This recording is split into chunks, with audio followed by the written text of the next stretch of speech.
ਵਾਹਿਗੁਰੂ।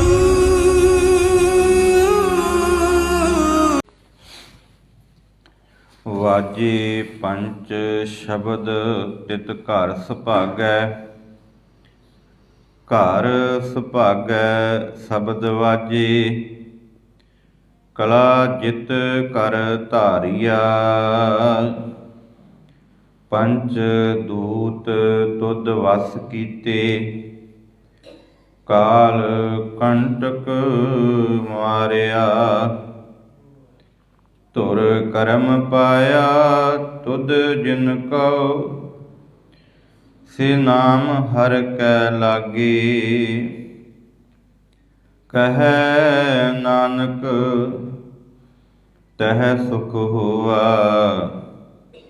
ਤਿਤ ਘਰ ਅਨਹਦ ਵਾਜੇ। ਕਹੈ ਨਾਨਕ ਤਹ ਸੁਖ ਹੋਆ, ਤਿਤ ਘਰ ਅਨਹਦ ਵਾਜੇ। ਪਰਮ ਸਤਿਕਾਰਯੋਗ ਚੌਰ ਛਤਰ ਤਖਤ ਦੇ ਮਾਲਕ ਧੰਨ ਸ੍ਰੀ ਗੁਰੂ ਗ੍ਰੰਥ ਸਾਹਿਬ ਜੀ ਦੀ ਪਾਵਨ ਗੋਦ ਅੰਦਰ ਸੁਭਾਏਮਾਨ ਗੁਰੂ ਕੀ ਸਾਜੀ ਨਵਾਜੀ ਸਾਧ ਸੰਗਤ ਜੀਓ, ਵਡਭਾਗੇ ਹਾਂ। ਗੁਰੂ ਸਾਹਿਬ ਨੇ ਰਹਿਮਤ ਕੀਤੀ ਹੈ, ਅਸਾਂ ਨੂੰ ਆਪਣੀ ਗੋਦ ਵਿੱਚ ਬੈਠਣ ਦਾ ਇਹ ਸੁਭਾਗ ਬਖਸ਼ਿਸ਼ ਕੀਤਾ ਹੈ। ਰਸ ਭਿੰਨੇ ਕੀਰਤਨ ਅਸੀਂ ਹੁਣੇ ਸਰਵਣ ਕੀਤੇ ਹਨ। ਗੁਰੂ ਸਾਹਿਬ ਦੀ ਬਖਸ਼ਿਸ਼ ਕੀਤੀ ਹੋਈ ਬਾਣੀ ਧੰਨ ਗੁਰੂ ਅਮਰਦਾਸ ਪਾਤਸ਼ਾਹ ਜੀ ਲੜੀਵਾਰ ਅਸੀਂ ਵਿਚਾਰ ਕਰ ਰਹੇ ਹਾਂ, ਜਿਸ ਬਾਣੀ ਦਾ ਸਰਲੇਖ ਆਨੰਦ ਹੈ। ਇਸ ਆਨੰਦ ਵਿੱਚ ਪ੍ਰਵੇਸ਼ ਕਰਨ ਵਾਸਤੇ ਧੰਨ ਗੁਰੂ ਅਮਰਦਾਸ ਪਾਤਸ਼ਾਹ ਜੀ ਨੇ ਅੱਜ ਇਸ ਪਾਵਨ ਬਾਣੀ ਦੀ 5ਵੀਂ ਪੌੜੀ ਬਖਸ਼ਿਸ਼ ਕੀਤੀ ਹੈ। ਗੁਰੂ ਅੱਗੇ ਅਰਦਾਸ ਕਰੀਏ, ਜੋਦੜੀ ਕਰੀਏ, ਪਾਤਸ਼ਾਹ ਰਹਿਮਤ ਕਰਨੀ। ਅਸੀਂ ਅਲਪ ਬੁੱਧੀ ਜੀਵ ਹਾਂ, ਆਪ ਰਹਿਮਤ ਕਰਕੇ ਆਪਣੀ ਇਸ ਪਾਵਨ ਬਾਣੀ ਦੀ ਵਿਚਾਰ ਕਰਵਾਉਣੀ। ਆਓ ਸਾਰੀ ਸੰਗਤ ਇੱਕ ਵਾਰ ਆਪਣੀਆਂ ਮਨ ਬਿਰਤੀਆਂ ਨੂੰ ਇਕਾਗਰਚਿਤ ਕਰਦੇ ਹੋਏ ਗੁਰਫਤਿਹ ਨਾਲ ਸਾਂਝ ਬਣਾਈਏ। ਗੱਜ ਕੇ ਆਖੋ ਵਾਹਿਗੁਰੂ ਜੀ ਕਾ ਖਾਲਸਾ, ਵਾਹਿਗੁਰੂ ਜੀ ਕੀ ਫਤਿਹ। ਅੱਜ ਦੀ ਇਹ ਪੌੜੀ ਜਿਹੜੀ ਹੈ, ਇਸ ਪੌੜੀ ਦੇ ਅੰਦਰ ਧੰਨ ਗੁਰੂ ਅਮਰਦਾਸ ਪਾਤਸ਼ਾਹ ਜੀ ਬਖਸ਼ਿਸ਼ ਕਰਦੇ ਨੇ ਕਿ ਐ ਗੁਰਸਿੱਖ, ਗੁਰੂ ਕੇ ਪਿਆਰੇ, ਤੂੰ ਗੁਰੂ ਦੁਆਰੇ ਆਨੰਦ ਦੀ ਪ੍ਰਾਪਤੀ ਕਰਨ ਵਾਸਤੇ ਆਇਆ, ਤੇ ਆਨੰਦ ਪ੍ਰਾਪਤ ਕਰਨ ਵਾਸਤੇ ਸਭ ਤੋਂ ਪਹਿਲਾਂ ਗੁਰੂ ਧਾਰਨ ਕਰਨਾ ਪੈਂਦਾ। ਗੁਰੂ ਮਿਲ ਪੈਂਦਾ ਹੈ। ਗੁਰੂ ਕੀ ਬਖਸ਼ਿਸ਼ ਕਰਦਾ ਹੈ? ਨਾਮ। ਤੇ ਜਿਸ ਦਿਨ ਤੂੰ ਨਾਮ ਦੀ ਪ੍ਰਾਪਤੀ ਕਰ ਲੈਂਦਾ ਨਾ, ਜਦੋਂ ਤੇਰੇ ਹਿਰਦੇ ਘਰ ਵਿੱਚ ਨਾਮ ਵਸ ਜਾਂਦਾ ਹੈ, ਨਾਮ ਦੀ ਪ੍ਰਾਪਤੀ ਹੋ ਜਾਂਦੀ ਹੈ, ਤੇ ਉਸ ਤੋਂ ਬਾਅਦ ਤੇਰੇ ਅੰਦਰ ਇੱਕ ਅਨਾਹਦ ਨਾਦ ਵੱਜਦਾ ਹੈ। ਕੁਝ ਵਿਦਵਾਨਾਂ ਨੇ ਇਸ ਪੌੜੀ ਦੇ ਅਰਥ ਜਿਹੜੇ ਨੇ ਵਾਜੇ ਸ਼ਬਦ ਘਨੇਰੇ, ਇਹਨਾਂ ਵਾਜਿਆਂ ਦੀ ਜਿਹੜੀ ਗੱਲ ਕੀਤੀ ਹੈ, ਕਿਉਂਕਿ ਇਸ ਪੌੜੀ ਦੇ ਅੰਦਰ ਪੰਜ ਸ਼ਬਦ ਦੀ ਗੱਲ ਆਈ ਹੈ। ਵਾਜੇ ਪੰਜ ਸ਼ਬਦ। ਕੁਝ ਵਿਦਵਾਨਾਂ ਨੇ ਇਹਦੀ ਵਿਚਾਰ ਕੀਤੀ ਕਿਉਂਕਿ ਸਾਡੇ ਮਨਾਂ ਵਿੱਚ ਇਹ ਭੁਲੇਖਾ ਨਾ ਰਹਿ ਜਾਵੇ। ਉਹਨਾਂ ਨੇ ਇਹ ਜ਼ਿਕਰ ਕੀਤਾ ਕਿ ਜਿਹੜੇ 5 ਤਰ੍ਹਾਂ ਦੇ ਸਾਜ਼ ਨੇ, ਉਹਨਾਂ ਦੀਆਂ ਧੁਨਾਂ ਅੰਦਰ ਛਿੜ ਪੈਂਦੀਆਂ ਨੇ। ਹੈ ਵੀ ਗੱਲ ਸੱਚੀ। ਲੋਕ ਹੱਥਾਂ ਵਿੱਚ ਸਾਜ਼ ਫੜ ਕੇ ਉਹਨਾਂ ਦੀ ਜਾਚ ਸਿੱਖਦੇ ਨੇ। ਸਾਜ਼ ਵਜਾਉਣੀ ਵੀ ਇੱਕ ਕਲਾ ਹੈ। ਜਿਹੜੇ ਵਿਦਵਾਨਾਂ ਨੇ ਇਹ ਰਾਏ ਦਿੱਤੀ ਆ, ਮੇਰੇ ਖਿਆਲ ਨਾਲ ਉਹਨਾਂ ਵਾਸਤੇ ਇਹ ਰਾਏ ਸਹੀ ਹੈ ਕਿ ਉਹ ਅਨਾਹਦ ਨਾਦ ਛਿੜ ਪੈਂਦਾ ਹੈ। ਹੁਣ ਭਾਈ ਮਰਦਾਨਾ ਜੀ, ਕਿਉਂਕਿ ਇਹ ਪੌੜੀ ਬੜੀ ਔਖੀ ਹੈ, ਇਹਦੀ ਵਿਚਾਰ ਕਰਨੀ, ਬੜੇ ਵਿਦਵਾਨਾਂ ਨੇ ਇਹਦੇ ਵਿਚਾਰ ਅਲੱਗ-ਅਲੱਗ ਕੀਤੇ ਨੇ। ਤੇ ਸਾਨੂੰ ਸਮਝਣ ਦੀ ਜ਼ਰੂਰਤ ਹੈ। ਅਸੀਂ ਰੋਜ਼ਾਨਾ ਇਹ ਪੌੜੀ ਪੜ੍ਹਦੇ ਹਾਂ। ਭਾਈ ਮਰਦਾਨਾ ਜੀ ਗੁਰੂ ਦਰਬਾਰ ਵਿੱਚ ਆਏ ਨੇ। ਪਹਿਲਾਂ ਉਹ ਸੰਸਾਰੀ ਸਾਜ਼ ਵਜਾਉਂਦੇ ਸਨ। ਕਿਸੇ ਘਰ ਵਿੱਚ ਮੰਗਣ ਜਾਣਾ ਤੇ ਉਸ ਘਰ ਦੀ ਉਹਦੇ ਮੋਹਤਬਰ ਦੀ ਉਸਤਤ ਕਰਨੀ ਤੇ ਉਹਨੂੰ ਧਨ ਪ੍ਰਾਪਤ ਹੁੰਦਾ ਸੀ। ਜਿਸ ਦਿਨ ਧੰਨ ਗੁਰੂ ਨਾਨਕ ਸਾਹਿਬ ਸੱਚੇ ਪਾਤਸ਼ਾਹ ਜੀ ਨੂੰ ਮਿਲੇ ਆ ਨਾ, ਤੇ ਉਸ ਦਿਨ ਗੁਰੂ ਨਾਨਕ ਸਾਹਿਬ ਸੱਚੇ ਪਾਤਸ਼ਾਹ ਜੀ ਨੇ ਇੱਕ ਸਾਜ਼ ਦਿੱਤਾ ਸੀ, ਜਿਹੜਾ ਸਾਜ਼ ਬੇਬੇ ਨਾਨਕੀ ਨੇ ਆਪ ਪੈਸੇ ਖਰਚ ਕੇ ਲੈ ਕੇ ਦਿੱਤਾ ਸੀ, ਜਿਹਨੂੰ ਰਬਾਬ ਕਹਿੰਦੇ। ਰਬਾਬ ਪਹਿਲਾਂ ਜਿਹੜਾ ਸਾਜ਼ ਵੱਜਦਾ ਸੀ ਉਹ ਸੰਸਾਰੀ ਉਸਤਤ ਵਿੱਚ ਸੀ। ਜਿਸ ਦਿਨ ਗੁਰੂ ਨਾਨਕ ਸਾਹਿਬ ਸੱਚੇ ਪਾਤਸ਼ਾਹ ਜੀ ਨੂੰ ਮਿਲੇ ਨਾ, ਜਿਸ ਦਿਨ ਗੁਰੂ ਦਾ ਨਾਲ ਮਿਲਾਪ ਹੋ ਗਿਆ, ਕਿਉਂਕਿ ਆਨੰਦ ਕੇਵਲ ਗੁਰੂ ਦੇ ਘਰ ਵਿੱਚ ਹੈ, ਬਾਹਰ ਨਹੀਂ। ਅਸੀਂ ਆਖ ਦਈਏ ਕਿ ਕਿਸੇ ਦੇ ਨਾਲ ਜੁੜਿਆਂ, ਕਿਸੇ ਦੇ ਘਰ ਦੀ ਉਸਤਤ ਕੀਤਿਆਂ, ਕਿਸੇ ਨੂੰ ਖੁਸ਼ ਕੀਤਿਆਂ ਅਸੀਂ ਆਨੰਦ ਪ੍ਰਾਪਤ ਕਰ ਸਕਦੇ ਹਾਂ, ਉਹ ਆਨੰਦ ਨਹੀਂ ਮਿਲ ਸਕਦਾ। ਆਨੰਦ ਪ੍ਰਾਪਤ ਹੋਵੇਗਾ ਗੁਰੂ ਦੇ ਕੋਲੋਂ। ਤੇ ਜਿਸ ਦਿਨ ਗੁਰੂ ਨੂੰ ਮਿਲੇ ਆ ਨਾ, ਜਿਸ ਦਿਨ ਗੁਰੂ ਪ੍ਰਾਪਤ ਹੋ ਗਿਆ, ਤੇ ਉਸ ਦਿਨ ਭਾਈ ਮਰਦਾਨੇ ਨੇ ਜਦੋਂ ਰਬਾਬ ਛੇੜੀ ਹੈ ਨਾ, ਉਸ ਗੁਰੂ ਨੇ ਆਖਿਆ, ਮਰਦਾਨਿਆਂ ਰਬਾਬ ਛੇੜ। ਤੇ ਫਿਰ ਕੀ ਹੋਇਆ? ਜਦੋਂ ਰਬਾਬ ਛਿੜੀ ਆ, ਹੁਣ ਸੰਸਾਰੀ ਉਸਤਤ ਵਾਸਤੇ ਨਹੀਂ। ਨਾ ਹੀ ਮਰਦਾਨੇ ਨੇ ਪੁੱਛਿਆ, ਪਾਤਸ਼ਾਹ ਕਿਹੜਾ ਰਾਗ ਛੇੜਾ। ਭਾਈ ਮਰਦਾਨੇ ਨੇ ਉਸ ਰਬਾਬ ਦੇ ਉੱਤੇ ਜਦੋਂ ਉਸ ਰਬਾਬ ਨੂੰ ਛੇੜਿਆ, ਭਾਵ ਰਬਾਬ ਨੂੰ ਵਜਾਉਣਾ ਆਰੰਭ ਕੀਤਾ, ਗੁਰੂ ਨਾਨਕ ਪਾਤਸ਼ਾਹ ਜੀ ਨੇ ਉਸ ਅਕਾਲ ਦੀ ਉਸਤਤ ਕੀਤੀ ਤੇ ਹੁਕਮ ਕੀਤਾ, ਮਰਦਾਨਿਆਂ ਜਦੋਂ ਤੱਕ ਜਿਉਂਦਾ ਰਹੇ ਇਸ ਰਬਾਬ ਦੇ ਨਾਲ ਸੰਸਾਰੀ ਉਸਤਤ ਨਹੀਂ, ਇਸ ਰਬਾਬ ਦੇ ਨਾਲ ਨਿਰੰਕਾਰੀ ਉਸਤਤ ਕਰਨੀ ਹੈ।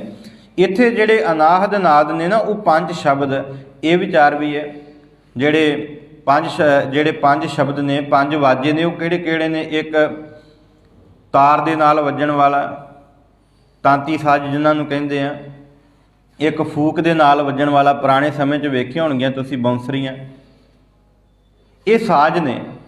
ਇੱਕ ਘੜਾ ਵੱਜਣ ਵਾਲਾ, ਘੜੇ ਦੇ ਵਿੱਚੋਂ ਆਵਾਜ਼ ਆਉਂਦੀ ਹੈ, ਨਾਦ, ਇਹ ਸਾਜ਼ ਹੈ। ਇਸ ਤਰ੍ਹਾਂ ਇਹ 5 ਸਾਜ਼ ਨੇ, ਵੱਖ-ਵੱਖ ਤਰ੍ਹਾਂ ਦੇ 5 ਸਾਜ਼, ਜਿਨ੍ਹਾਂ 5 ਸਾਜ਼ਾਂ ਨੂੰ ਧੰਨ ਗੁਰੂ ਅਮਰਦਾਸ ਪਾਤਸ਼ਾਹ ਜੀ ਬਖਸ਼ਿਸ਼ ਕਰਦੇ ਨੇ ਕਿ ਭਾਈ ਇਹ 5 ਜਿਹੜੇ ਨਾਦ ਨੇ, ਲੋਕ ਘੜਾ ਲੱਭਦੇ ਨੇ ਨਾਦ ਵਜਾਉਣ ਵਾਸਤੇ, ਲੋਕ ਸਰੰਗੀ ਲੱਭਦੇ ਨੇ, ਪਰ ਸਤਿਗੁਰੂ ਨੂੰ ਮਿਲਿਆ ਜਦੋਂ ਤੇਰੇ ਅੰਦਰ ਸ਼ਬਦ ਵਸ ਗਿਆ ਨਾ, ਤੇ ਇਹ 5 ਦੇ 5 ਸ਼ਬਦ ਜਿਹੜੇ ਨੇ ਤੇਰੇ ਨਾਦ, ਜਿਹੜੇ ਨੇ 5 ਦੇ 5 ਤੇਰੇ ਅੰਦਰ ਸ਼ਬਦ ਰੂਪੀ ਵੱਜਣਗੇ। ਜਿਹੜੀ ਦੂਜੀ ਵਿਚਾਰ ਹੈ, ਉਹ ਵਿਦਵਾਨ ਇਹ ਗੱਲ ਆਖਦੇ ਨੇ ਕਿ ਗੁਰੂ ਅਮਰਦਾਸ ਪਾਤਸ਼ਾਹ ਜੀ ਕਹਿੰਦੇ ਨੇ, ਇਹ ਗੁਰੂ ਕੇ ਪਿਆਰਿਓ, ਇੱਕ ਪਹਿਲੀ ਵਿਚਾਰ ਕਿ 5 ਤਰ੍ਹਾਂ ਦੇ ਜਿਹੜੇ ਸਾਜ਼ ਨੇ ਉਹਨਾਂ ਦੀਆਂ ਧੁਨਾਂ ਉਤਪੰਨ ਹੋ ਜਾਂਦੀਆਂ ਅੰਦਰ। ਦੂਜੇ ਤਰ੍ਹਾਂ ਦੇ ਜਿਹੜੇ ਵਿਦਵਾਨ ਨੇ ਉਹ ਇਹ ਗੱਲ ਆਖਦੇ ਨੇ, ਕਿਉਂਕਿ ਗੁਰੂ ਦੀ ਬਾਣੀ ਅਗਾਧ ਬੋਧ ਹੈ, ਤੇ ਦਾਸ ਕੇਵਲ ਆਪ ਜੀ ਦੇ ਨਾਲ ਜੋ ਵਿਦਵਾਨਾਂ ਨੇ ਕਿਹਾ ਉਹ ਵਿਚਾਰ ਕਰ ਰਿਹਾ। ਪਹਿਲਾਂ ਗੁਰੂ ਸਾਹਿਬ ਨੇ ਜੋ ਕਲਾ ਵਰਤਾਈ ਹੈ ਉਹ ਅਸੀਂ ਸਮਝ ਸਕਦੇ ਹਾਂ, ਕਿਉਂਕਿ ਆਨੰਦ ਪ੍ਰਾਪਤੀ ਹੈ, ਸਾਡਾ ਮੇਨ ਮਕਸਦ ਹੈ ਆਨੰਦ ਪ੍ਰਾਪਤੀ। ਦੂਜੇ ਵਿਦਵਾਨ ਇਹ ਗੱਲ ਕਹਿੰਦੇ ਨੇ ਕਿ ਸਤਿਗੁਰੂ ਨੇ ਇੱਥੇ 5 ਤਰ੍ਹਾਂ ਦੇ ਜਿਹੜੇ ਨਾਦ ਨੇ ਉਹਨਾਂ ਦੀ ਗੱਲ ਨਹੀਂ ਕੀਤੀ। ਗੁਰੂ ਪਾਤਸ਼ਾਹ ਜੀ ਕਹਿੰਦੇ ਨੇ, ਸੱਜਣਾ ਜਿਸ ਦਿਨ ਤੇਰੇ ਅੰਦਰ ਪ੍ਰਮਾਤਮਾ ਦਾ ਸ਼ਬਦ ਵਸ ਗਿਆ ਨਾ, ਫਿਰ ਉਹ ਸੋਹਣੇ ਜਿਹੜੇ ਸ਼ਬਦ ਨੇ ਜਿਨ੍ਹਾਂ ਵਿੱਚੋਂ ਨਾਮ ਦੀ ਆਵਾਜ਼ ਆਉਂਦੀ ਹੈ, ਉਹ ਸੋਹਣੇ ਸ਼ਬਦ ਜਿਹੜੇ ਨੇ ਉਹ ਤੇਰੇ ਅੰਦਰ ਵਸ ਜਾਣਗੇ, ਜਿਨ੍ਹਾਂ ਦੇ ਨਾਲ ਤੇਰਾ ਹਿਰਦਾ ਜਿਹੜਾ ਵਾ ਉਹ ਖਿੜ ਉੱਠੇਗਾ। ਸਤਿਗੁਰੂ ਜੀ ਬਖਸ਼ਿਸ਼ ਕਰਦੇ ਨੇ, ਵਾਜੇ ਪੰਚ ਸ਼ਬਦ ਤਿਤ ਘਰ ਸੁਭਾਗੈ, ਜਿਨ੍ਹਾਂ ਦੇ ਅੰਦਰ, ਹੁਣ ਮੇਨ ਗੱਲ ਜਿਹੜੀ ਹੈ, ਚਾਹੇ ਉਹ ਸਾਜ਼ ਨੇ, ਚਾਹੇ ਸ਼ਬਦ ਦਾ ਸਾਜ਼ ਹੈ, ਵਜਿਆ ਸਹੀ, ਤੇ ਜਿਸ ਦਿਨ ਉਹ ਸਾਜ਼ ਵੱਜ ਗਿਆ ਨਾ, ਗੁਰੂ ਦੀ ਕਿਰਪਾ ਸਦਕਾ, ਕਿਉਂਕਿ ਆਨੰਦ ਪਿਆ ਮੇਰੀ ਮਾਏ ਸਤਿਗੁਰੂ ਮੈਂ ਪਾਇਆ, ਪਹਿਲੇ ਦਿਨ ਵਿਚਾਰ ਕੀਤੀ ਸੀ, ਜੇ ਸਤਿਗੁਰੂ ਤੋਂ ਇਹ ਗੱਲ ਸ਼ੁਰੂ ਹੋਈ ਹੈ, ਅਖੀਰ ਉੱਤੇ ਆਨੰਦ ਸੁਣੋ ਵਡਭਾਗੀਓ ਦੀ ਗੱਲ ਆਉਣੀ ਹੈ, ਪਰ ਆਰੰਭ ਦੇ ਵਿੱਚ ਸਤਿਗੁਰੂ ਮੈਂ ਪਾਇਆ, ਤੇ ਗੁਰੂ ਸਾਹਿਬ ਕਹਿੰਦੇ ਨੇ, ਭਲਿਆ ਜਿਸ ਦਿਨ ਤੇਰੇ ਅੰਦਰ ਉਹ ਵਡਿਆਈ ਦੇ ਵਾਜੇ ਵੱਜਣ ਲੱਗ ਪਏ ਨਾ, ਤੇ ਫਿਰ ਤੇਰਾ ਘਰ ਹੈ। ਘਰ ਕਿਹੜਾ? ਸੰਸਾਰੀ ਘਰ ਨਹੀਂ। ਪਿਛਲੇ ਦਿਨਾਂ 'ਚ ਵੀ ਵਿਚਾਰ ਕੀਤੀ ਸੀ, ਸੰਸਾਰੀ ਘਰ ਨਹੀਂ ਇਹ ਪ੍ਰਮਾਤਮਾ ਦਾ ਦਰ ਹੈ। ਤੇ ਜਿਸ ਘਰ ਦੇ ਵਿੱਚ ਪ੍ਰਮਾਤਮਾ ਨੇ ਆਪਣੇ ਨਾਮ ਦੀ ਵਸਤ ਪਾਈ ਹੋਵੇ, ਇਹ ਆਪਣੇ ਅਸੀਂ ਅੰਦਰ ਇਹ ਧਾਰਨ ਕਰਨਾ, ਇਹ ਘਰ ਹੈ ਤੇ ਘਰੋਂ ਕੇਵਲ ਪਿਆਰ ਦੇ ਨਾਲ ਵਸਤ ਮਿਲਦੀ ਹੈ, ਮੁਹੱਬਤ ਦੇ ਨਾਲ ਜਿਹੜੀ ਆ ਉਹ ਵਸਤ ਮਿਲਦੀ ਹੈ। ਦਿਲੋਂ ਮੁਹੱਬਤ ਜਿਨ ਸਹੀ ਸੱਚਿਆ, ਪਰ ਜਿਹੜੀ ਦੁਕਾਨ ਆ ਉੱਥੋਂ ਵਪਾਰ ਹੁੰਦਾ। ਇਹ ਦੁਕਾਨ ਨਹੀਂ, ਇਹ ਵਪਾਰ ਦਾ ਕੇਂਦਰ ਨਹੀਂ ਕਿ ਇੱਥੇ ਧਨ ਦਿੱਤਿਆਂ ਜਿਹੜਾ ਵਾ ਉਹ ਸਾਨੂੰ ਵਸਤ ਪ੍ਰਾਪਤ ਹੋਵੇਗੀ। ਇੱਥੇ ਤੇ ਜਿੰਨੇ ਤਨ ਮਨ ਧਨ ਸਭ ਸੌਂਪ ਗੁਰੂ ਕੋ, ਜਿਹਨੇ ਸਭ ਕੁਝ ਗੁਰੂ ਨੂੰ ਅਰਪਣ ਕਰ ਦਿੱਤਾ ਨਾ, ਆਪਾ ਭਾਵ ਨਿਸ਼ਾਵਰ ਕਰ ਦਿੱਤਾ, ਉਹਦੇ ਅੰਦਰ ਉਹ ਫਿਰ ਵਾਜੇ ਵੱਜਣਗੇ। ਉਸ ਘਰ ਹਿਰਦੇ ਘਰ ਦੇ ਵਿੱਚ ਤਿਤ ਘਰ ਸੁਭਾਗੇ, ਉਹ ਵੱਡੇ ਭਾਗਾਂ ਵਾਲੇ ਘਰ ਬਣ ਜਾਣਗੇ। ਲੋਕ ਉਹਨਾਂ ਨੂੰ ਜਿਹੜਾ ਵਾ ਉਹ ਵਡਿਆਈ ਬਖਸ਼ਣਗੇ, ਵਧਾਈਆਂ ਦੇਣਗੇ। ਉਹਨਾਂ ਦੇ ਅੰਦਰ ਫਿਰ ਜਿਹੜੇ ਪਿਛਲੇ ਦਿਨਾਂ 'ਚ ਅਸੀਂ ਕਿਹਾ ਸੀ ਨਾ, ਰਾਗ ਰਤਨ ਪਰਿਵਾਰ ਪਰੀਆਂ ਸ਼ਬਦ ਗਾਵਣ ਆਈਆਂ, ਉਹ ਹਿਰਦੇ ਘਰ ਵਿੱਚ ਉਹ ਸਾਰੇ ਰਾਗ, ਉਹ ਸਾਰੇ ਸੋਹਣੇ ਰਾਗ ਤੇ ਉਹਦੀਆਂ ਰਾਗਣੀਆਂ ਜਿਹੜੀਆਂ ਨੇ ਆਣ ਕੇ ਸ਼ਬਦ ਗਾਉਣ ਲੱਗ ਜਾਂਦੀਆਂ ਨੇ। ਅਨਾਹਦ ਧੁਨੀ ਜਿਹੜੀ ਉਹ ਵੱਜਦੀ ਹੈ ਤੇ ਸਤਿਗੁਰੂ ਜੀ ਅੱਗੇ ਬਖਸ਼ਿਸ਼ ਕਰਦੇ ਨੇ ਕਿ ਘਰ ਸੁਭਾਗੈ ਸ਼ਬਦ ਵਾਜੇ। ਸ਼ਬਦ ਕਿੱਥੇ ਵੱਜਦਾ ਜੀ?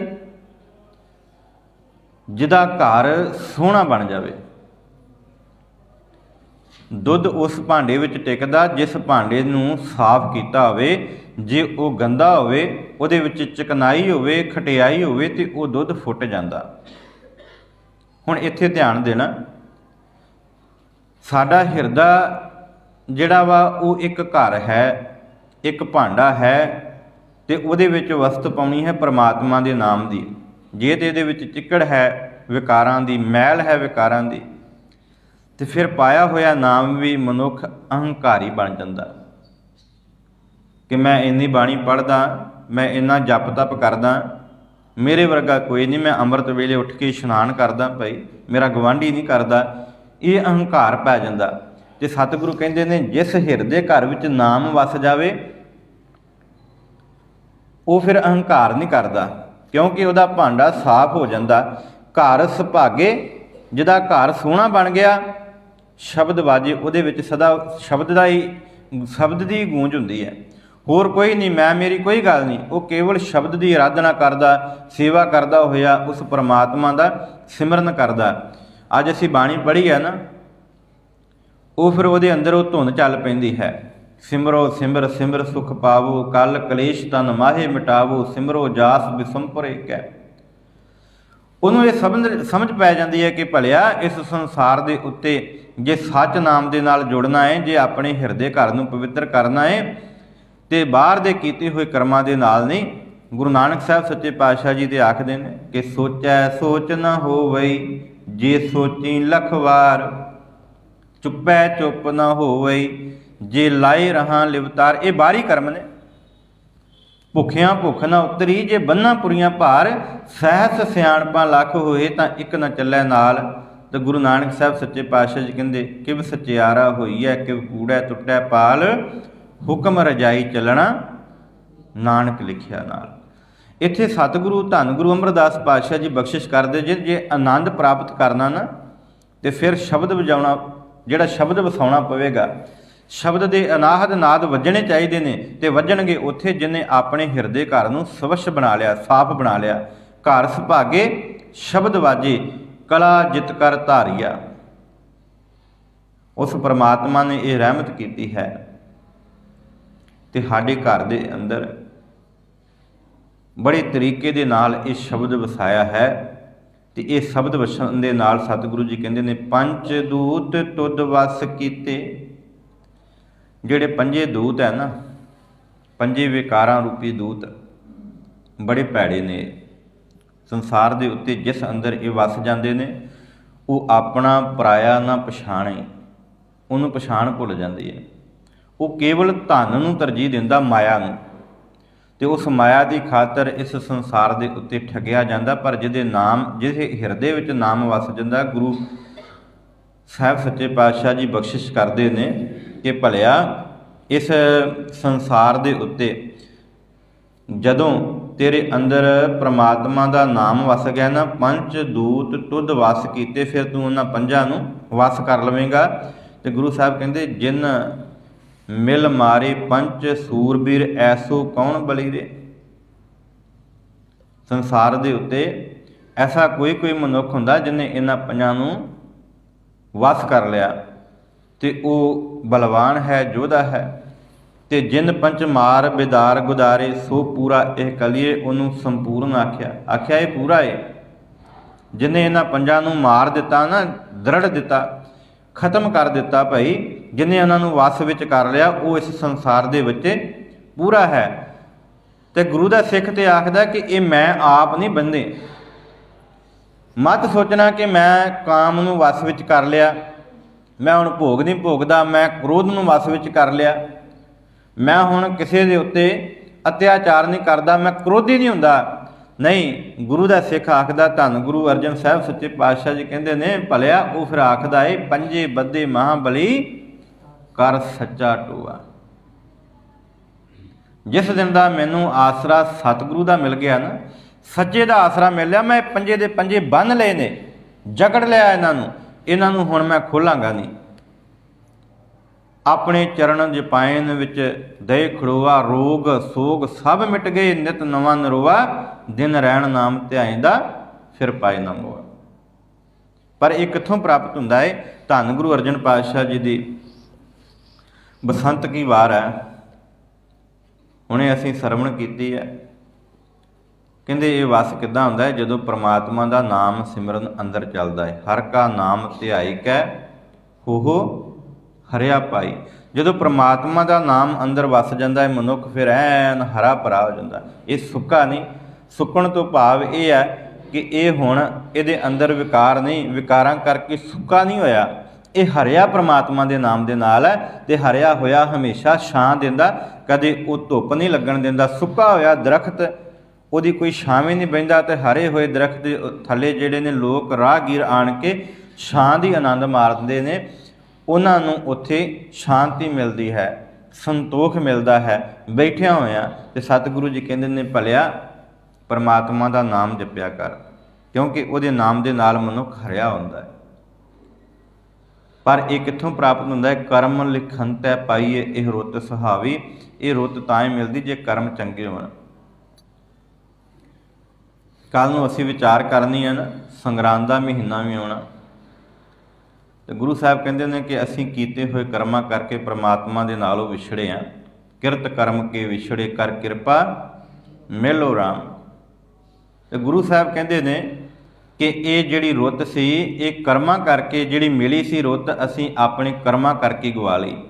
ਸਾਡਾ ਜਿਹੜਾ ਧਿਆਨ ਆ ਹੁਣ ਸੰਸਾਰ ਵੱਲ ਹੈ, ਮਾਇਆ ਦੇ ਵਿੱਚ ਖਚਤ ਹੈ। ਮਾਇਆ ਕਮਾਉਣੀ ਚਾਹੀਦੀ ਹੈ। ਗੁਰੂ ਸਾਹਿਬ ਕਹਿੰਦੇ ਨੇ ਕਿ ਮਾਇਆ ਜਿਹੜੀ ਹੈ, ਇਹ ਧਨ ਇਕੱਠਾ ਕਰਨਾ ਚਾਹੀਦਾ। ਗੁਰੂ ਦਾ ਸਿੱਖ ਇਸ ਧਨ ਨੂੰ ਇਕੱਠਾ ਕਰੇ,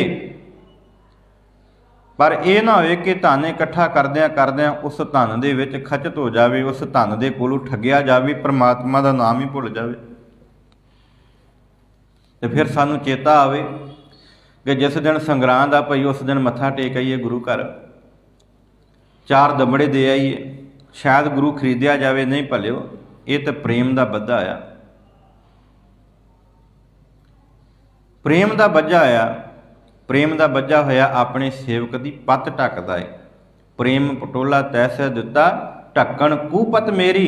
ਇਹ ਤਾਂ ਪ੍ਰੇਮ ਦਾ ਬੱਝਾ ਹੋਇਆ। ਇਹ ਨਾ ਹੋਵੇ ਕਿ ਅਸੀਂ ਮਤਾਂ ਸੋਚ ਲਈਏ ਕਿ ਮਹੀਨੇ ਬਾਅਦ ਆ ਜਾਈਏ ਭਾਈ, ਹੁਣ ਮੱਸਿਆ, ਹੁਣ ਸੰਗਰਾਂਦ ਹੈ, ਹੁਣ ਆ ਗੁਰਪੁਰਬ ਹੈ ਭਾਈ, ਜਾਣਾ ਚਾਹੀਦਾ। ਗੁਰੂ ਕੇ ਪਿਆਰਿਓ ਸਮਾਂ ਕੱਢਿਆ ਕਰੋ, ਗੁਰੂ ਦੀ ਗੋਦ ਵਿੱਚ ਆਉਣਾ ਚਾਹੀਦਾ। ਤਾਂ ਹੀ ਇਹ ਅਨਾਹਦ ਸ਼ਬਦ ਜਿਹੜਾ ਵਾ ਅੰਦਰ ਵਸੇਗਾ, ਤਾਂ ਹੀ ਤੇ ਗੁਰੂ ਦੇ ਨਾਲ ਮੁਹੱਬਤ ਪਵੇਗੀ ਨਾ। ਮੇਰੀ ਭੈਣੋ, ਜਿਹਦਾ ਪਤੀ ਗਿਆ ਹੋਵੇ ਵਿਦੇਸ਼, ਤਾਂ ਜੇ ਉਹ ਵਿਦੇਸ਼ ਗਿਆ ਹੋਇਆ ਪਤੀ ਆਏ ਨਾ ਮੁੜ ਕੇ ਘਰ, ਤੇ ਉਹਦੀ ਇਸਤਰੀ, ਉਹਦੀ ਜਿਹੜੀ ਗੀਹਣ ਆ, ਉਹ ਕਿੰਨਾ ਕੁ ਚਿਰ ਉਹਨੂੰ ਪਿਆਰ ਕਰੇਗੀ? ਆਖਰਕਾਰ ਤੇ ਉਹਦਾ ਮੋਹ ਟੁੱਟ ਹੀ ਜਾਏਗਾ ਨਾ। ਤੇ ਜੇ ਉਹ ਇਸਤਰੀ ਬੇਵਫਾ ਹੋ ਜਾਵੇ, ਤੇ ਫਿਰ ਅਸੀਂ ਉਸ ਇਸਤਰੀ ਨੂੰ ਮਾੜਾ ਗਿਣਦੇ ਹਾਂ। ਅਸੀਂ ਪ੍ਰਮਾਤਮਾ ਦੀਆਂ ਜੀਵ ਰੂਪੀ ਇਸਤਰੀਆਂ, ਸਾਡਾ ਪਤੀ ਹੈ ਤੇ ਪਤੀ ਸਾਡਾ ਸਾਡੇ ਕੋਲ ਆ, ਅਸੀਂ ਜੀਵ ਰੂਪੀ ਇਸਤਰੀਆਂ ਭੱਜ ਗਈਆਂ।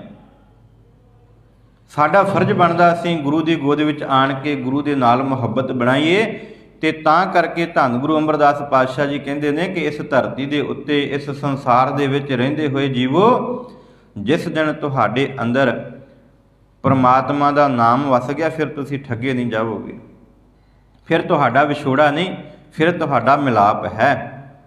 ਪੰਜ ਦੂਤ ਤੁਧ ਵਸ ਕੀਤੇ, ਫਿਰ ਉਹ ਪੰਜੇ ਜਿਹੜੇ ਦੂਤ ਨੇ ਉਹਨਾਂ ਨੂੰ ਵਸ ਕਰ ਲੈਣਾ। ਕਾਲ ਕੰਟਕ ਮਾਰਿਆ, ਜਿਹੜੀ ਜਮਾਂ ਦੀ ਫਾਹੀ ਹੈ, ਜਿਹੜੀ ਜਮਾਂ ਦੀ ਫਾਹੀ ਹੈ ਨਾ, ਜਿਹੜਾ ਸਮਾਂ ਨਿਸ਼ਚਿਤ ਕੀਤਾ ਗਿਆ, ਫਿਰ ਉਹਦੇ ਮਾਰ ਥੱਲੇ ਵੀ ਮਨੁੱਖ ਨਿਕਲ ਜਾਂਦਾ, ਫਿਰ ਉਹਨੂੰ ਮੌਤ ਦਾ ਡਰ ਨਹੀਂ ਰਹਿੰਦਾ। ਇੱਕ ਦਿਨ ਗੁਰੂ ਨਾਨਕ ਸਾਹਿਬ ਸੱਚੇ ਪਾਤਸ਼ਾਹ ਜੀ ਕੱਥੂ ਨੰਗਲੀ ਦੀ ਧਰਤੀ 'ਤੇ ਬੈਠੇ ਨੇ, ਤੇ ਛੋਟਾ ਜਿਹਾ ਬਾਲਕ ਆਇਆ, ਪਾਤਸ਼ਾਹ ਮੌਤ ਤੋਂ ਬੜਾ ਡਰ ਲੱਗਦਾ। ਗੁਰੂ ਨਾਨਕ ਸਾਹਿਬ ਸੱਚੇ ਪਾਤਸ਼ਾਹ ਜੀ ਕਹਿੰਦੇ, ਜੀਵਨ ਤੇਰਾ ਛੋਟਾ ਜਿਹਾ, ਉਮਰ ਤੇਰੀ ਛੋਟੀ ਜਿਹੀ ਹੈ, ਇਹ ਸਵਾਲ ਕਿਸ ਤਰ੍ਹਾਂ ਆਇਆ? ਕਹਿੰਦੇ, ਮੈਂ ਦੇਖਿਆ ਮੇਰੀ ਮਾਂ ਨੇ ਘਰ ਵਿੱਚ ਚੁੱਲ੍ਹੇ ਵਿੱਚ ਅੱਗ ਬਾਲੀ ਹੈ, ਉਹਦੇ ਨਾਲ ਇੱਕ ਵੱਡੀ ਲੱਕੜ ਹੈ ਤੇ ਕੁਝ ਛੋਟੀਆਂ ਲੱਕੜਾਂ ਲਾਈਆਂ ਨੇ। ਵੱਡੀ ਲੱਕੜ ਨੂੰ ਅੱਗ ਹੌਲੀ ਲੱਗਦੀ ਹੈ, ਜਿਹੜੀਆਂ ਛੋਟੀਆਂ ਛੋਟੀਆਂ ਲੱਕੜਾਂ ਇਹਨੂੰ ਜਲਦੀ ਦੇ ਨਾਲ ਅੱਗ ਲੱਗ ਜਾਂਦੀ ਹੈ, ਇਹ ਫਨਾਹ ਹੋ ਜਾਂਦੀਆਂ, ਇਹ ਨਾਸਤੋ ਨਾਬੂਦ ਹੋ ਜਾਂਦੀਆਂ, ਖਤਮ ਹੋ ਜਾਂਦੀਆਂ। ਤੇ ਪਾਤਸ਼ਾਹ ਮੈਨੂੰ ਡਰ ਲੱਗਦਾ, ਮੌਤ ਦਾ ਕੀ ਪਤਾ ਕਦੋਂ ਆ ਜਾਵੇ। ਤੇ ਗੁਰੂ ਨਾਨਕ ਸਾਹਿਬ ਸੱਚੇ ਪਾਤਸ਼ਾਹ ਜੀ ਨੇ ਇਹ ਨਹੀਂ ਸੀ ਆਖਿਆ ਕਿ ਤੂੰ ਘਰ-ਬਾਰ ਛੱਡ ਕੇ ਸੰਨਿਆਸੀ ਬਣ ਜਾ, ਜੋਗੀ ਬਣ ਜਾ, ਸਵਾਸ ਚੜਾ ਲੈ, ਨਹੀਂ। ਗੁਰੂ ਨਾਨਕ ਸਾਹਿਬ ਸੱਚੇ ਪਾਤਸ਼ਾਹ ਜੀ ਕਹਿੰਦੇ, ਸੱਚ ਸ਼ਬਦ ਨੂੰ ਆਪਣੇ ਹਿਰਦੇ ਵਿੱਚ ਵਸਾ ਲੈ, ਮੌਤ ਤੈਨੂੰ ਕਦੇ ਨਹੀਂ ਸਤਾਏਗੀ। ਤੇ ਜਿੰਨੀ ਲੰਮੀ ਉਮਰ ਧੰਨ ਬਾਬਾ ਬੁੱਢਾ ਸਾਹਿਬ ਜੀ ਨੇ ਬਤੀਤ ਕੀਤੀ, ਉਨੀ ਕਿਸੇ ਨੇ ਨਹੀਂ ਕੀਤੀ। ਮੌਤ ਦਾ ਡਰ ਹੀ ਨਹੀਂ, ਭੈ ਹੀ ਨਹੀਂ ਰਿਹਾ। ਤੇ ਗੁਰੂ ਸਾਹਿਬ ਕਹਿੰਦੇ ਨੇ, ਉਸ ਮਨੁੱਖ ਨੂੰ ਵੀ ਇਸ ਰਹਿੰਦੀ ਦੁਨੀਆ ਦੇ ਵਿੱਚ ਮੌਤ ਦਾ ਡਰ ਨਹੀਂ ਸਤਾਏਗਾ, ਜਿਹਦੇ ਅੰਦਰ ਸ਼ਬਦ ਵਸ ਗਿਆ ਹੈ। ਪਰ ਇਹ ਕਿਸ ਤਰ੍ਹਾਂ? ਧੁਰ ਕਰਮ ਪਾਇਆ ਤੁਧ ਜਿਨ ਕੋ, ਜਿਹਦੇ ਮੱਥੇ ਉੱਤੇ ਲੇਖ ਲਿਖਿਆ ਜਾਵੇ, ਜਿਹਦੇ ਮੱਥੇ ਦੇ ਲੇਖ ਉਘੜ ਆਉਣ। ਮੈਂ ਬੇਨਤੀ ਕਰਾਂ, ਹਰ ਇਨਸਾਨ ਦੇ ਮੱਥੇ ਉੱਤੇ ਪ੍ਰਮਾਤਮਾ ਨੇ ਆਪ ਰਹਿਮਤ ਕਰਕੇ ਇਹ ਲੇਖ ਲਿਖੇ ਨੇ। ਭਾਈ ਗੁਰਦਾਸ ਜੀ ਤੇ ਗਵਾਹੀ ਭਰਦੇ ਨੇ, ਕਹਿੰਦੇ, ਅਸਨ ਬਸਨ ਸੰਗ ਲੀਨਿਓ ਬਚਨ ਕੀਨੇ। ਭਾਈ ਗੁਰਦਾਸ ਜੀ ਕਹਿੰਦੇ ਇਹ ਝੂਠ ਨਹੀਂ। ਤੇ ਇਹ ਭਾਈ ਗੁਰਦਾਸ ਜੀ ਦੀ ਬਾਣੀ ਨੂੰ ਐਵੇਂ ਨਹੀਂ ਸਮਝਣਾ। ਧੰਨ ਗੁਰੂ ਅਰਜਨ ਪਾਤਸ਼ਾਹ ਜੀ ਨੇ ਇਸ ਬਾਣੀ ਨੂੰ ਗੁਰੂ ਗ੍ਰੰਥ ਸਾਹਿਬ ਜੀ ਦੀ ਕੁੰਜੀ ਆਖਿਆ। ਜੇ ਗੁਰੂ ਗ੍ਰੰਥ ਸਾਹਿਬ ਜੀ ਦੀ ਵਿਆਖਿਆ ਕਰਨੀ ਹੈ ਤੇ ਭਾਈ ਗੁਰਦਾਸ ਜੀ ਦੀਆਂ ਵਾਰਾਂ, ਭਾਈ ਗੁਰਦਾਸ ਜੀ ਦੀ ਰਚਿਤ ਕਬਿਤ ਸਵਈ, ਇਸ ਬਾਣੀ ਨੂੰ ਪੜ੍ਹੋ। ਭਾਈ ਗੁਰਦਾਸ ਜੀ ਇਸ ਕਬਿਤ ਵਿੱਚ ਆਖਦੇ ਨੇ ਕਿ ਅਸਨ ਬਸਨ ਸੰਗ ਲੀਨਿਓ ਬਚਨ ਕੀਨੇ, ਜਨਮ ਲੈ ਸਾਧ ਸੰਗ ਸ੍ਰੀ ਗੁਰੂ ਅਰਾਧ ਹੈ। ਅਸੀਂ ਸਾਰਾ ਕੁਝ ਲਿਆ, ਰਹਿਣ ਵਾਸਤੇ, ਪਾਉਣ ਵਾਸਤੇ ਅਸਨ ਅਤੇ ਬਸਨ, ਪਹਿਨਣ ਵਾਸਤੇ ਕੱਪੜੇ ਲਏ ਨੇ, ਬਸਣ ਵਾਸਤੇ ਘਰ-ਬਾਰ ਜਦ ਸਾਨੂੰ ਮਿਲਿਆ, ਇਹ ਐਦ ਕੀਤਾ ਪ੍ਰਮਾਤਮਾ ਦੇ ਨਾਲ ਸੱਚੇ ਪਾਤਸ਼ਾਹ ਇਹ ਸਭ ਕੁਝ ਦੇ ਦੇ। ਤੇ ਨਾਲ ਇੱਕ ਐਦ ਕੀਤਾ ਸੀ ਕਿ ਇਹਾਂ ਆਏ, ਮਾਫ ਕਰਨਾ, ਇਸ ਧਰਤੀ ਦੇ ਉੱਤੇ ਗੁਰੂ ਸਾਹਿਬ ਕਹਿੰਦੇ ਨੇ, ਭਾਈ ਗੁਰਦਾਸ ਜੀ ਕਹਿੰਦੇ ਨੇ ਕਿ ਸੱਜਣਾ ਅਸਨ ਬਸਨ ਸੰਗ ਲੀਨਿਓ ਬਚਨ ਕੀਨੇ, ਬਚਨ ਕੀਤਾ ਜਨਮ ਲੈ ਸ੍ਰੀ ਗੁਰੂ ਸਤਿਗੁਰੂ ਦੀ ਗੋਦ ਵਿੱਚ ਬੈਠ ਕੇ, ਸਤਿਗੁਰ ਸ੍ਰੀ ਗੁਰੂ ਅਰਾਧ ਹੈ, ਸਤਿਗੁਰੂ ਦੀ ਗੋਦ ਵਿੱਚ ਬੈਠ ਕੇ ਸ੍ਰੀ ਗੁਰੂ ਭਾਵ ਪਰਮਾਤਮਾ ਨੂੰ ਆਰਾਧਨਾ ਹੈ। ਪਰ ਹੋਇਆ ਕਿ ਇਹਾਂ ਆਏ ਦਾਤਾ ਵਿਸਰਾਏ, ਇੱਥੇ ਆਣ ਕੇ ਉਸ ਦਾਤੇ ਨੂੰ ਵਿਸਾਰ ਦਿੱਤਾ। ਇਹਾਂ ਆਏ ਦਾਤਾ ਵਿਸਰਾਏ, ਦਾਸੀ ਲਪਟਾਏ, ਫਿਰ ਕੀ ਹੋਇਆ? ਪੰਚ ਦੂਤ ਭੂਤ ਭ੍ਰਮ ਭ੍ਰਮਤ ਅਸਾਧ ਹੈ। ਇੱਥੋਂ ਤੱਕ ਨਹੀਂ ਕਿ ਪੰਜਾਂ ਵਿਕਾਰਾਂ ਨੇ ਵਸ ਕਰ ਲਿਆ। ਕਹਿੰਦੇ ਹੁਣ ਹੋਇਆ ਕਿ ਸਾਚ ਮਰਨੋਂ ਵਿਸਾਰ, ਜਿਹੜਾ ਮਰਨਾ ਸੱਚ ਸੀ ਉਹਨੂੰ ਵਿਸਾਰ ਦਿੱਤਾ। ਜੀਵਨ ਮਿਥਿਆ ਸੰਸਾਰ, ਜਿਹੜੀ ਮਿੱਥ ਸੀ ਕਿ ਇੱਕ ਦਿਨ ਮਿਟ ਜਾਣਾ, ਇਹਨੂੰ ਵਿਸਾਰ ਦਿੱਤਾ। ਸਮਝਿਆ ਨਾ ਜੀਤ ਹਾਰ, ਸੁਪਨ ਸਮਾਧ ਹੈ, ਸੁੱਤਾ ਪਿਆ। ਇਹਦੀਆਂ ਅੱਖਾਂ ਖੁੱਲੀਆਂ ਨੇ, ਫਿਰ ਵੀ ਇਹ ਸੁੱਤਾ ਪਿਆ ਪਰਮਾਤਮਾ ਵੱਲੋਂ। ਤੇ ਭਾਈ ਗੁਰਦਾਸ ਜੀ ਆਖਦੇ ਨੇ, ਸੱਜਣਾ ਅਵਸਰ ਹੋਏ ਹੈ ਬਤੀਤ, ਲੀਜੀਐ ਜਨਮ ਜੀਤ, ਕੀਜੀਐ ਸਾਧ ਸੰਗ ਪ੍ਰੀਤ। ਅਗਮ ਅਗਾਧ ਹੈ, ਸਤ ਸੰਗਤ ਵਿੱਚ ਜੁੜ, ਤੇ ਜਿਸ ਦਿਨ ਸਤ ਸੰਗਤ ਵਿੱਚ ਜੁੜੇਗਾ ਫਿਰ ਤੇਰੇ ਚੰਗੇ ਕਰਮ ਬਣ ਜਾਣਗੇ। ਤੇ ਫਿਰ ਉਹ ਚੰਗੇ ਕਰਮਾਂ ਦੇ ਨਾਲ ਹੋਏਗਾ ਕਿ ਧੁਰ ਕਰਮ ਪਾਇਆ ਤੁਧ ਜਨ ਕਉ। ਧੁਰ ਤੋਂ ਹੀ ਇਹ ਤੇਰੇ ਮੱਥੇ ਦੇ ਲਿਖੇ ਹੋਏ ਜਿਹੜੇ ਲੇਖ ਨੇ ਇਹ ਉਗੜ ਪੈਣਗੇ। ਕਹਿੰਦੇ ਨਾ ਮੱਥੇ ਦੇ ਉੱਤੇ ਲਕੀਰਾਂ ਨੇ, ਇਹ ਸੱਚ ਹੈ। ਜਿਹੜੇ ਮੱਥੇ ਉੱਤੇ ਲਕੀਰਾਂ ਪਈਆਂ ਹੋਈਆਂ ਨੇ ਨਾ, ਉਹ ਲਕੀਰਾਂ ਉਗੜ ਪੈਣਗੀਆਂ। ਤੇ ਧੁਰ ਕਰਮ ਪਾਇਆ, ਧੁਰ ਦਰਗਾਹ ਤੋਂ ਲਿਖਿਆ ਹੋਇਆ ਲੇਖ ਉਗੜ ਪਵੇਗਾ। ਤੇ ਸਤਿਗੁਰੂ ਜੀ ਕਹਿੰਦੇ ਨੇ ਧੁਰ ਕਰਮ ਪਾਇਆ ਤੁਧ ਜਿਨ ਕਉ, ਸੇ ਨਾਮ ਹਰ ਕੇ ਲਾਗੇ। ਫਿਰ ਉਹਨਾਂ ਦਾ ਮਨ ਜਿਹੜਾ ਵਾ ਉਹ ਨਾਮ ਵਿੱਚ ਟਿਕ ਜਾਵੇਗਾ। ਉਹਨਾਂ ਦੇ ਉੱਤੇ ਉਹ ਪ੍ਰਮਾਤਮਾ ਬਖਸ਼ਿਸ਼ ਕਰੇਗਾ। ਤੇ ਜਿਹਦੇ ਉੱਤੇ ਬਖਸ਼ਿਸ਼ ਕੀਤੀ ਹੋਵੇਗੀ ਫਿਰ ਉਹ ਇਹ ਨਹੀਂ ਆਖੇਗਾ ਕਿ ਮੈਂ ਅਰਦਾਸ ਕਰ ਰਿਹਾ, ਉਹ ਫਿਰ ਆਖੇਗਾ ਤੂੰ ਠਾਕੁਰ ਤੁਮ ਪੈ ਅਰਦਾਸ। ਮੇਰੀ ਕਿਹਦੇ ਅੱਗੇ ਅਰਦਾਸ ਹੋਣੀ। ਰੋਜ਼ਾਨਾ ਅਸੀਂ ਅਰਦਾਸ ਵੇਲੇ ਪੜ੍ਹਦੇ ਹਾਂ, ਹੁਣੇ ਵੀ ਸਮਾਪਤੀ 'ਤੇ ਅਸੀਂ ਪੜ੍ਹਨਾ ਤੂੰ ਠਾਕੁਰ ਤੁਮ ਪਹਿ ਅਰਦਾਸ। ਇੱਕ ਇੱਕ ਸ਼ਬਦ ਧਿਆਨ ਨਾਲ ਪੜ੍ਹਿਆ ਕਰੋ। ਜੀਓ ਪਿੰਡ ਸਭ ਤੇਰੀ ਰਾਸ, ਤੁਮ ਮਾਤ ਪਿਤਾ ਹਮ ਬਾਰਕ ਤੇਰੇ। ਅਸੀਂ ਇੱਥੇ ਦਾਨੀ ਨਹੀਂ ਬਣ ਕੇ ਆਏ। ਦਾਨ ਨਹੀਂ ਵੀ ਗੋਲਕ ਵਿੱਚ ਪੈਸੇ ਪਾ ਦਿੱਤੇ, ਰਸੀਦਾਂ ਕਢਾ ਦਿੱਤੀਆਂ, ਅਸੀਂ ਦਾਨੀ ਬਣ ਗਏ। ਨਹੀਂ, ਅਸੀਂ ਤੇਰੇ ਬੱਚੇ ਹਾਂ। ਦਾਤਾ ਤੂੰ ਹੈ, ਤੂੰ ਠਾਕਰ ਹੈ, ਤੂੰ ਹੀ ਸਭ ਤੋਂ ਵੱਡਾ ਹੈ, ਅਸੀਂ ਨਹੀਂ। ਤੁਮ ਮਾਤ ਪਿਤਾ ਹਮ ਬਾਰਕ ਤੇਰੇ, ਤੁਮਰੀ ਕਿਰਪਾ ਮੈਂ ਸੁਖ ਘਨੇਰੇ। ਤੇਰੀ ਕਿਰਪਾ ਹੋਵੇ ਤੇ ਸੁੱਖ ਘਨੇਰੇ ਸੁੱਖ ਨੇ, ਥੋੜ੍ਹੇ ਨਹੀਂ। ਇੱਕ ਸੁੱਖ ਨਹੀਂ, ਘਨੇਰੇ ਬਹੁਤ ਤਾਤ ਰੂਪ ਦੇ ਵਿੱਚ ਜਿਹੜੇ ਸੁੱਖ ਨੇ। ਕੋਈ ਨਾ ਜਾਣੇ ਤੁਮਰਾ ਅੰਤ, ਉੱਚੇ ਤੇ ਉੱਚਾ ਭਗਵੰਤ। ਇੱਥੇ ਉੱਚੇ ਸੇ ਨਾ ਪੜਿਆ ਕਰੋ, ਸਾਰੀ ਸੰਗਤ ਜ਼ਿਆਦਾਤਰ ਪੜ੍ਹਦੀ ਹੈ। ਉੱਚੇ ਤੇ ਉੱਚਾ ਭਗਵੰਤ, ਸਗਲ ਸਮਗਰੀ ਤੁਮਰੈ ਸੂਤਰ ਧਾਰੀ, ਤੁਮ ਤੇ ਹੋਏ ਸੋ ਆਗਿਆਕਾਰੀ, ਤੁਮਰੀ ਗਤ ਮਿਤ ਤੁਮ ਹੀ ਜਾਨੀ, ਨਾਨਕ ਦਾਸ ਸਦਾ ਕੁਰਬਾਨੀ। ਰੋਜ਼ਾਨਾ ਅਰਦਾਸ ਕਰਿਆ ਕਰੋ ਆਣ ਕੇ, ਪਾਤਸ਼ਾਹ ਸਭ ਤੋਂ ਉੱਚਾ ਤੂੰ ਹੈ, ਤੇਰੇ ਨਾਲ ਲੱਗਿਆ ਸੁੱਖ ਹੀ ਸੁੱਖ ਨੇ। ਤੇ ਜੇ ਤੇਰੇ ਨਾਲ ਜੁੜਿਆ ਸੁੱਖ ਨੇ ਤੇ ਤੇਰੇ ਨਾਲ ਜੁੜਿਆ ਇੱਕ ਨਹੀਂ ਘਨੇਰੇ ਸੁੱਖ ਨੇ।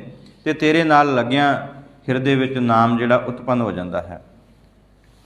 ਸਤਿਗੁਰੂ ਜੀ ਅਖੀਰ ਵਿੱਚ ਧੰਨ ਗੁਰੂ ਅਮਰਦਾਸ ਪਾਤਸ਼ਾਹ ਜੀ ਬਖਸ਼ਿਸ਼ ਕਰਦੇ ਨੇ ਕਿ ਕਹੈ ਨਾਨਕ ਤਹਿ ਸੁਖ ਹੋਆ, ਤਿਤ ਘਰ ਅਨਹਦ ਵਾਜੇ।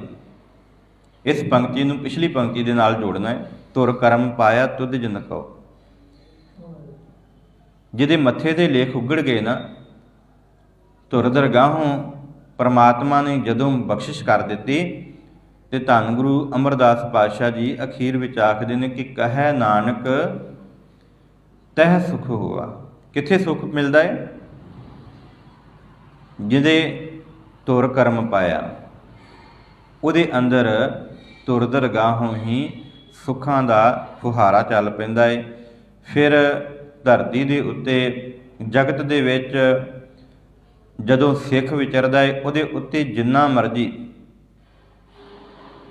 ਅਤਿਆਚਾਰ ਹੋਵੇ, ਉਹ ਹਮੇਸ਼ਾ ਹੀ ਉਸ ਪ੍ਰਮਾਤਮਾ ਦਾ ਸ਼ੁਕਰਾਨਾ ਕਰਦਾ ਹੈ, ਸ਼ੁਕਰਗੁਜ਼ਾਰ ਕਰਦਾ ਹੈ। ਨਾ ਕਹੈ ਨਾਨਕ ਤਹਿ ਸੁਖ ਹੋਵਾ, ਤਿਤ ਘਰ ਅਨਹਦ ਵਾਜੇ। ਉਹਦੇ ਹਿਰਦੇ ਘਰ ਵਿੱਚ ਉਹ ਅਨਾਹਦ ਨਾਦ ਵੱਜਦੇ ਨੇ। ਫਿਰ ਉਸ ਸ਼ਬਦ ਦਾ ਪ੍ਰਵਾਹ ਚੱਲਦਾ, ਉਹ ਸਦਾ ਸਤਿਨਾਮ ਵਾਹਿਗੁਰੂ ਵਾਹਿਗੁਰੂ ਵਾਹਿਗੁਰੂ ਵਾਹਿਗੁਰੂ ਦਾ ਸਿਮਰਨ ਕਰਦਾ ਹੈ। ਸਦਾ ਉਹ ਚੱਲਦਿਆਂ ਬਹਿੰਦਿਆਂ ਉੱਠਦਿਆਂ ਵਪਾਰ ਕਰਦਿਆਂ ਉਹਦੇ ਅੰਦਰ ਪ੍ਰਮਾਤਮਾ ਦਾ ਨਾਮ ਚੱਲਦਾ ਹੈ। ਚਾਹੇ ਜ਼ੁਬਾਨ ਹਿੱਲੇ ਜਾਂ ਨਾ ਹਿੱਲੇ, ਪਰ ਜਿਹੜਾ ਉਹਦਾ ਹਿਰਦਾ ਹੈ ਨਾ, ਅੰਦਰ ਜਿਹੜਾ ਹੈ, ਉਹ ਪ੍ਰਮਾਤਮਾ ਦੇ ਸ਼ਬਦ ਵਿੱਚ ਟਿਕਿਆ ਹੋਇਆ ਹੈ। ਸੋ ਧੰਨ ਗੁਰੂ ਅਮਰਦਾਸ ਪਾਤਸ਼ਾਹ ਜੀ ਨੇ ਆਨੰਦ ਦੀ ਇਹ ਪਰਿਭਾਸ਼ਾ ਅੱਜ ਪੰਜਵੀਂ ਪੌੜੀ ਵਿੱਚ ਜੋ ਬਿਆਨ ਕੀਤੀ ਸੀ, ਉਹ ਅਸੀਂ ਸਰਵਣ ਕੀਤੀ ਹੈ। ਸਮੁੱਚਾ ਭਾਵ ਅਰਥ ਇਹੀ ਹੈ ਕਿ ਭਾਈ ਉਹ ਅਨਾਹਦ ਨਾਦ ਜਿਹੜਾ ਹੈ, ਉਹ ਜਿਹੜੇ ਪੰਜ ਸ਼ਬਦ ਨੇ, ਉਹ ਉਹਦੇ ਹਿਰਦੇ ਘਰ ਵਿੱਚ ਵੱਜਦੇ ਨੇ, ਜਿਹਦੇ ਉੱਤੇ ਪ੍ਰਮਾਤਮਾ ਕਿਰਪਾ ਕਰੇ। ਤੇ ਕਿਰਪਾ ਉਹਦੇ ਉੱਤੇ ਹੁੰਦੀ ਹੈ ਜਿਹੜਾ ਆਪਾ ਭਾਵ ਸਤਿਗੁਰੂ ਨੂੰ ਅਰਪਣ ਕਰ ਦੇਵੇ। ਮੈਂ ਮੇਰੀ ਨੂੰ ਤਿਆਗ ਕੇ ਸਤਿਗੁਰੂ ਨੂੰ ਅਰਪਣ ਕਰ ਦੇ। ਹੋਈਆਂ ਬੇਅੰਤ ਭੁੱਲਾਂ ਦੀ ਖਿਮਾ। ਆਓ ਅੰਤ ਗੁਰਫਤਿਹ ਨਾਲ ਸਾਂਝ ਬਣਾਈਏ। ਸਾਰੀ ਸੰਗਤ ਦਾ ਤਹਿ ਦਿਲੋਂ ਧੰਨਵਾਦ ਹੈ ਜੀ। ਗੱਜ ਕੇ ਆਖੋ ਵਾਹਿਗੁਰੂ ਜੀ ਕਾ ਖਾਲਸਾ, ਵਾਹਿਗੁਰੂ ਜੀ ਕੀ ਫਤਿਹ।